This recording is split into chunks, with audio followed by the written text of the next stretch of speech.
one day he was a wheeler dealer.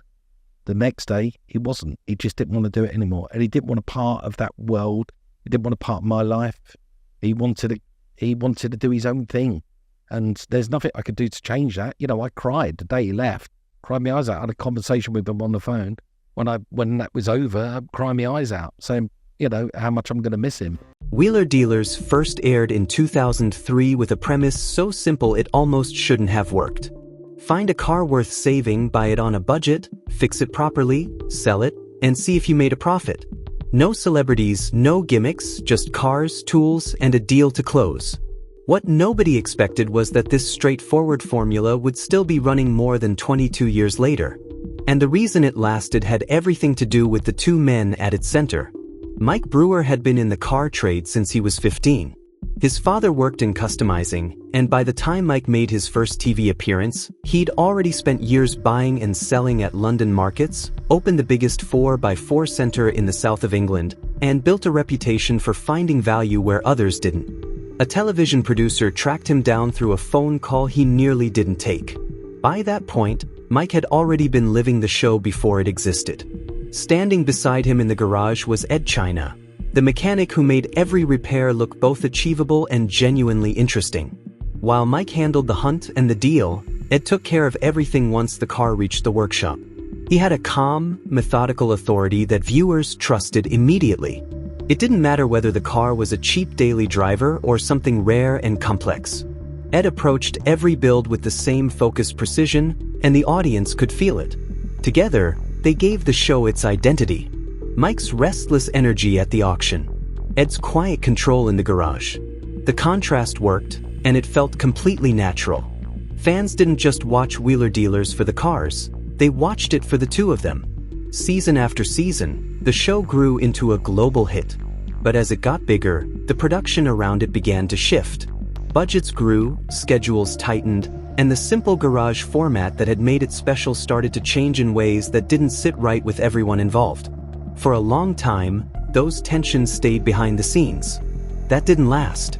The moment fans knew something was wrong was when Ed China announced he was leaving. In 2017, after 13 seasons, Ed didn't quietly hand in his notice. He posted a video directly to his audience. No press release, no network statement, and told the people who had watched him in that garage for over a decade that he was done. His reason was clear. The show's production had changed in ways he couldn't accept. Mechanical work was being reduced. Key repairs were being cut to save time. For Ed, the repairs weren't just content, they were the entire point. Strip those out, and Wheeler Dealers became something else entirely. Mike saw it differently.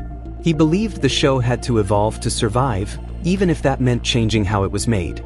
Two men, two legitimate positions, and no middle ground between them. After 13 years side by side, they went their separate ways.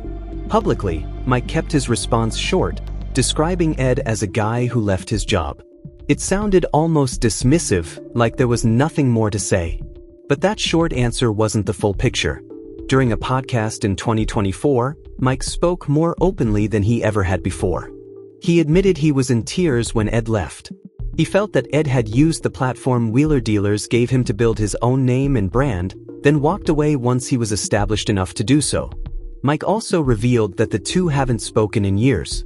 The truth is, both men have valid grievances. Ed had every right to walk away from a show that was compromising the craft he built his reputation on. And Mike had every right to feel that a 13-year partnership had ended without much acknowledgement of what it had given them both. This wasn't a villain story. It was two people who wanted different things, and a friendship that didn't survive the gap. What nobody could have predicted was what came next for Mike. A section of the audience decided someone had to be blamed for Ed's exit, and that someone was Mike. The messages arrived almost immediately. Not criticism, not disappointment, death threats, messages wishing him cancer. Some went further, naming his wife Michelle and his daughter Chloe. At one point, strangers showed up at his front gate. What made it worse was that the abuse didn't come in waves. It was constant, waiting for him every morning, still there at the end of a long filming day. When his mother became seriously ill, it didn't let up. If anything, it intensified. Mike has been honest about what years of that kind of sustained hostility does to a person. He developed a thick skin. He blocks, he deletes, he refuses to engage. But he's also admitted that during the hardest stretches, he was drinking more than he should have been. Long filming blocks abroad, hotel rooms, irregular hours, and the constant background noise of harassment had quietly taken him somewhere he never intended to go. After an extended filming period in Australia, it started to show physically. He documented a year-long effort beginning in April 2025 to get back under control, describing it as a vicious cycle. The extra weight drew more online attention. The attention added stress. The stress made everything harder to manage. None of this was visible to viewers. What they saw was the same Mike Brewer, sharp, energetic, moving through garages and auction houses like a man who had been doing this his whole life. But behind that, something was grinding him down. Meanwhile, the show itself was going through changes of its own. After Ed's departure, Ant Anstead joined as the new mechanic. Before committing fully to cars in 2005, Ant had spent years as a police constable with Hertfordshire Constabulary, serving on a tactical firearms unit and earning 2 bravery awards. He wasn't a typical television recruit, but the transition worked. Both men genuinely loved cars, the chemistry held, and the show managed to stay on its feet through the change. Then production moved to California, and for a significant part of the British audience, that was the moment Wheeler Dealers stopped feeling like their show. The series had been built on a distinctly British identity: barn finds, backstreet garages, cars that meant something to people who had grown up around them. Moving to America to chase different cars for a different audience felt like a break from everything that had made it special. Online forums filled quickly, not just with criticism, but with something that sounded more like grief. Mike has always maintained that the decision was driven by the network, not him. He went where production went. But the strain on his relationship with that part of the fan base was real, and it came at the worst possible time. Doubts around the Ed situation were still lingering, and the audience's patience for change had already run thin. Ant eventually stepped away when production returned to the UK. With a young child in California, he chose family over constant travel, a decision Mike has consistently described as entirely amicable, with no tension and no fallout. The two have met up socially since. But the American chapter had already left its mark on a fan base that felt like the show had moved on without them. Off-screen, things were unraveling in a completely different direction. Mike Brewer Motors had started as a modest used car operation in Sheffield. After a single fleet deal, it grew into something almost unrecognizable: 65,000 square feet across 2 sites, over 100 staff, and £4 million borrowed against everything Mike owned through personal guarantees. At its peak, the business needed near-perfect conditions just to keep running. Monthly sales targets sat at 200 to 250 units.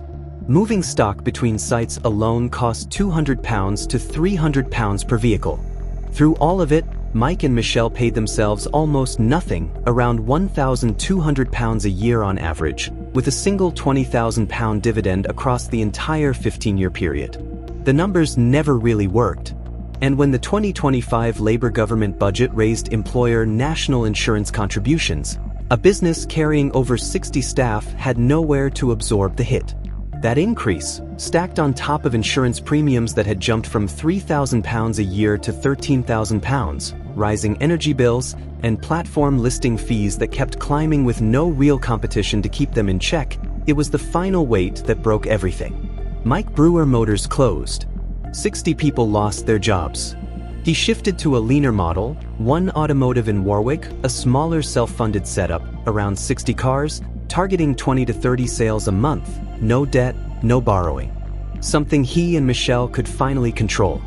And even then, the trade found one more way to test him. A white VW Golf 7 Malawian Kwaches GTD, sold through One Automotive for just under £10,500. The buyer passed every check: license, bank details, payment confirmation. The car was collected by courier. Then the bank called. The payment had been disputed. The identity was stolen. The car was gone. The money was reversed. Police treated it as a civil matter. The car was eventually recovered after an independent buyer recognized the story and got in touch, but the money was never coming back. What turned things around on camera was simpler than anyone might have expected. Mark Elvis Priestley, a former McLaren Formula One mechanic, joined Wheeler Dealers from season 17 onwards after what Mike describes as a single test drive that made the decision easy. The connection was immediate. Elvis is calm under pressure, technically precise, and completely at ease on camera in a way that only comes from genuinely knowing what you're doing. With Elvis in the garage, production returned to the UK. The show found its way back to British cars and the kind of careful, methodical restoration work that had made it worth watching in the first place. Season 26 features builds including a Triumph Dolomite Sprint, a Porsche 911, and an Austin Allegro Vanden Plas. A world tour series has taken them to Brazil, Turkey, and Malta. New episodes are still reaching audiences into 2026. The show many people assumed would end when Ed China left didn't just survive.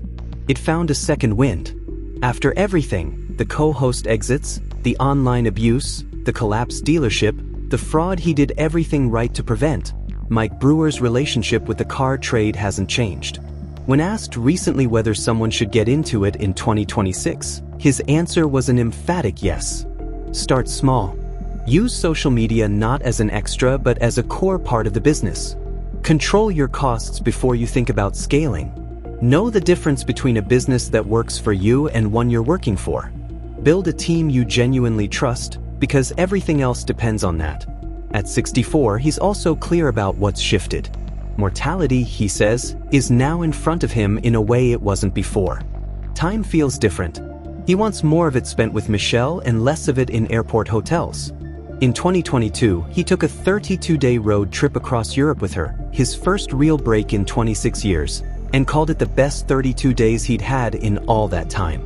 But the thing that's kept him in the trade since he was 15? Handing over a set of keys to a happy customer. That feeling, he says, hasn't gone anywhere. And as long as it hasn't, neither has he.